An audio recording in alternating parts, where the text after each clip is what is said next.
lillah alladzi amarna bihuduril islami fil jamaah. Wassalatu wassalamu ala sayyidina Muhammadin khairil bariyah wa ala alihi wa ashabihi wa man tabi'a risalatah. Amma ba'du. Dewan Hakim yang arif dan bijaksana, hadirin yang berbahagia, Profesor Dr. Amin Rais, seorang tokoh reformasi Indonesia, mengatakan bahwa umat Islam saat ini, terutama di Indonesia, ialah umat yang tertinggal, umat yang terbodoh, dan umat yang terbelakang jika kita bandingkan dengan umat lain di dunia. Dr. Yusuf Qardawi dalam bukunya Mushkilatul Fakri wa Kaifa ala Jahlil Islam mengungkapkan bahwa Islam saat ini tengah menghadapi persoalan besar lagi mendasar, yakni berada dalam kondisi kemiskinan, kebodohan, dan keterbelakangan. Hadirin, Profesor Dr. Nurkhalis Majid pun menegaskan bahwa Islam memiliki ajaran yang visioner dan revolusioner. Akan tetapi anehnya Islam saat ini betul-betul dicengkram oleh gurita kemiskinan dan kebodohan.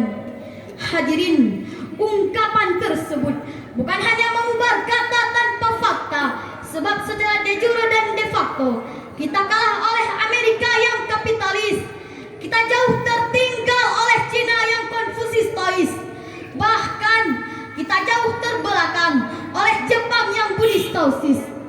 Hadirin, dampaknya kita hanya bisa menjadi bangsa yang berjiwa pengemis, bermental apatis, dan berwatak iblis.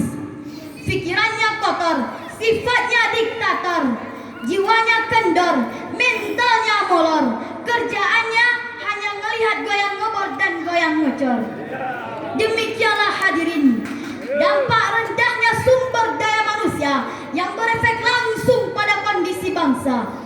Oleh karena itu, pada kesempatan yang baik ini, kami ingin menyuguhkan soundtrack Al-Quran yang kami kemas secara rapi, yang kami bahas secara mendalam, serta tajam silet dengan tema syarahan kami, peningkatan kualitas sumber daya manusia yang unggul menuju Indonesia maju.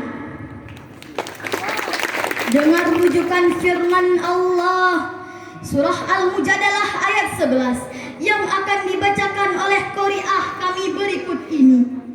A'udzu billahi minasyaitonir rajim.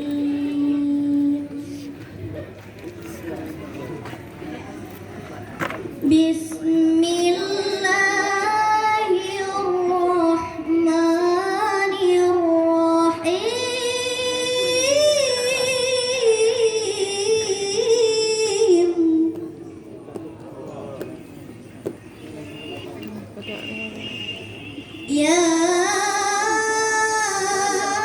ayyuhalladzina amanu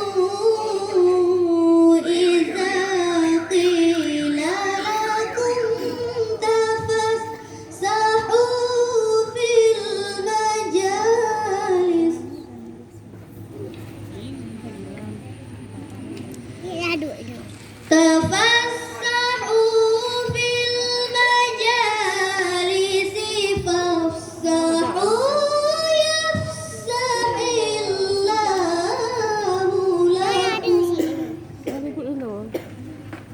Pindah sana gara-gara Wa idza qila inshuzu famshuzu yarfa'illahu alladhina amanu minkum.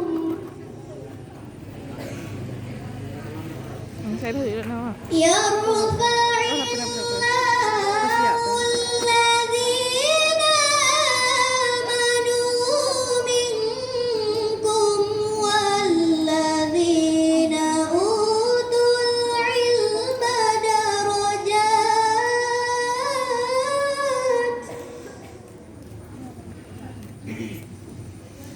Wallahu bima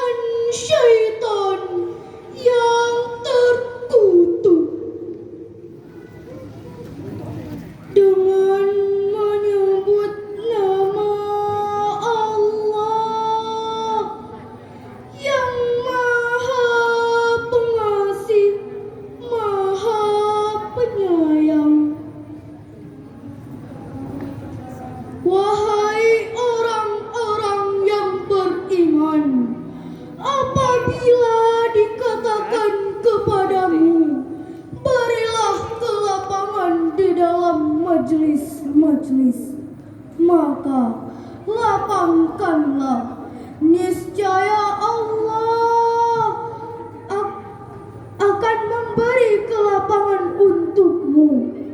Dan apabila dikatakan berdirilah kamu, maka berdirilah, niscaya Allah akan mengangkat derajat orang-orang yang beriman dan orang-orang yang diberi ilmu beberapa derajat.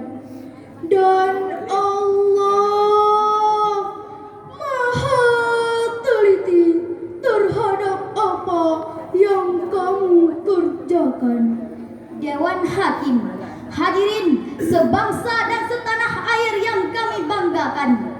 Ayat tadi merupakan landasan teologis dalam mewujudkan sumber daya manusia yang berkualitas untuk membangun bangsa yang kita cintai ini, yakni melalui peningkatan ilmu yang berbasis keimanan. Hadirin, Dr. Sulaiman Al-Askari dalam Duqdatut Tafsir min Fadil Qadir beliau menjelaskan bahwa barang siapa yang berkumpul dalam diri seseorang iman dan ilmu, maka Allah akan mengangkat derajat orang-orang tersebut dengan keimanannya dan dengan ilmu pengetahuan beberapa derajat.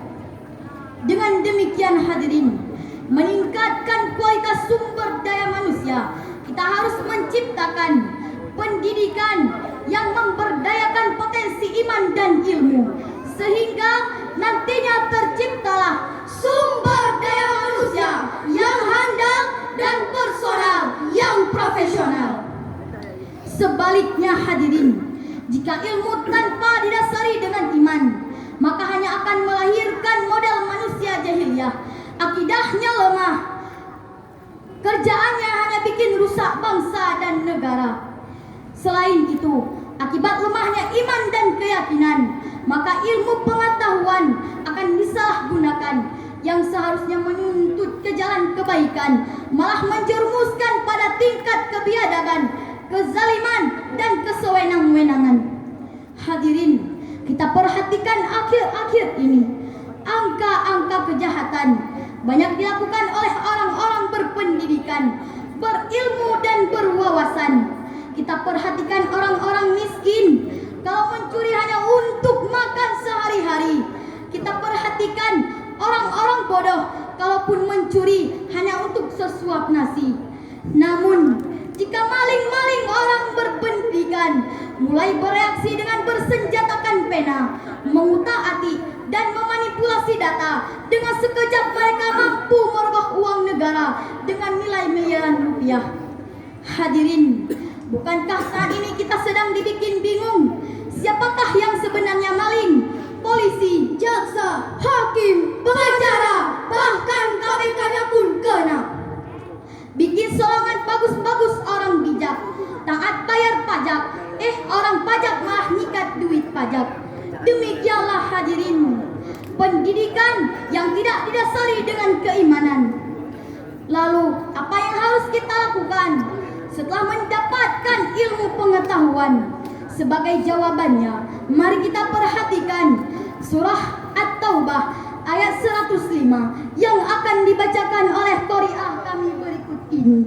Wa qul i'malu fasayarallahu 'amalakum wa rasuluhu wal mu'minun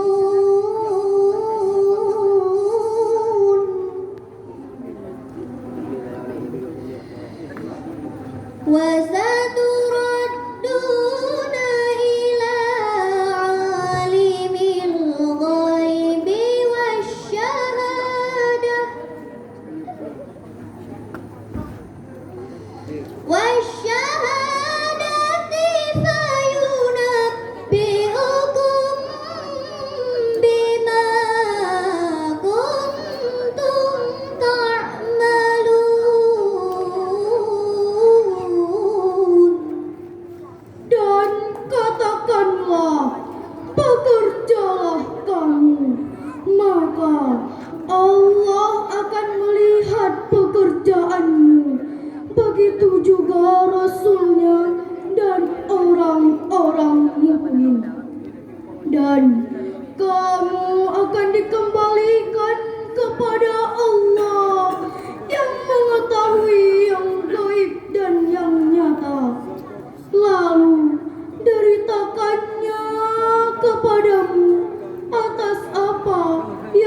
Ramadan. Hadirin wal hadirat rahimakumullah. Dari ayat tadi terdapat kalimat i'malu, artinya i'malu masyikum, bekerjalah kamu sesuai dengan skill, profesi dan keilmuan masing-masing. Demikian penafsiran Imam Ali As-Sabuni dalam Safatut Tafasir. Hadirin, jika kita kaji lebih dalam, maka dalam ayat tadi diawali dengan kalimat i'malu. Istimbanya i'malu adalah singkat amar dengan kaidah usul fikih. Al-aslu fil amri lil wujub. Pada dasarnya setiap perintah itu menunjukkan adanya suatu kewajiban. Oleh karena itu hadirin, wajib hukumnya bagi kami, saudara dan kita semua untuk bekerja dan berusaha sesuai dengan kemampuan masing-masing. Hadirin, berdasarkan hal tersebut,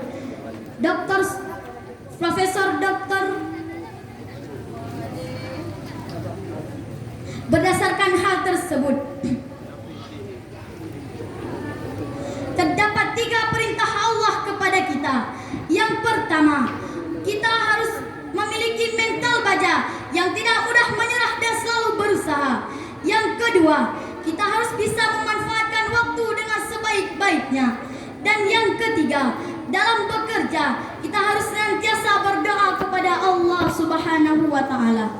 Hadirin, jika hal tersebut kita aplikasikan ke dalam kehidupan nyata, maka pasti bangsa kita akan memiliki etos kerja yang berkualitas, yang mampu membangun bangsa kita yang kita cintai ini.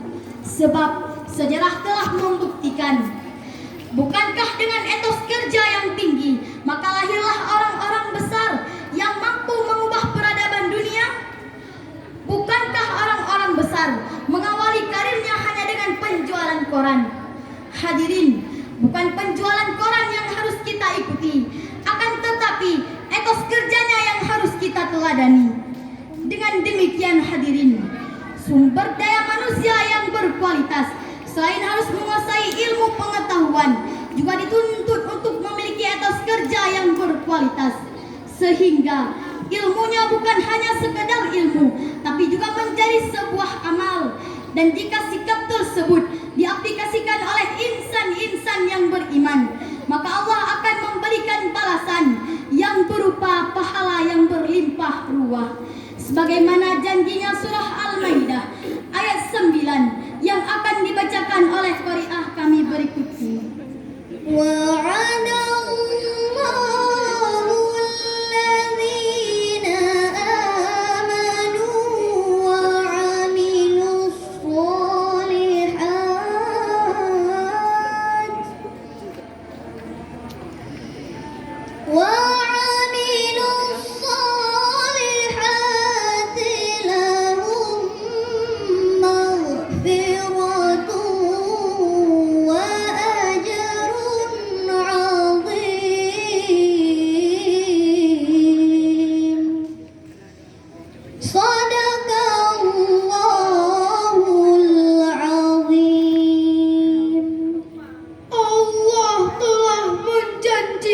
kepada orang-orang yang beriman dan beramal soleh bahwa mereka akan mendapatkan ampunan dan pahala yang besar.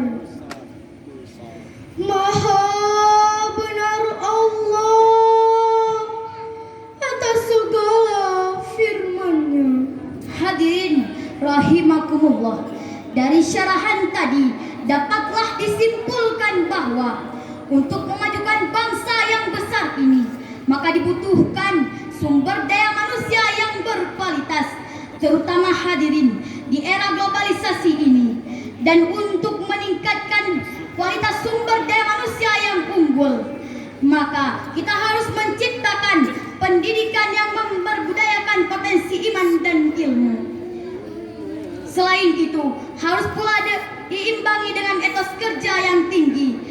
Sebab dengan etos kerja, maka kualitas sumber daya manusia akan mampu membawa bangsa Indonesia ini kepada arah yang lebih baik lagi. Hadirin, surah At-Taubah tadi menjelaskan ada 3 perintah Allah kepada kita.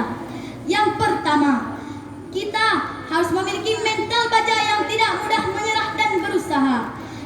kedua, kita harus bisa memanfaatkan waktu dengan sebaik-baiknya. Dan yang ketiga, dalam bekerja kita harus senantiasa berdoa kepada Allah Subhanahu wa taala. Demikianlah syarahan yang dapat kami sampaikan. Terima kasih atas segala perhatian.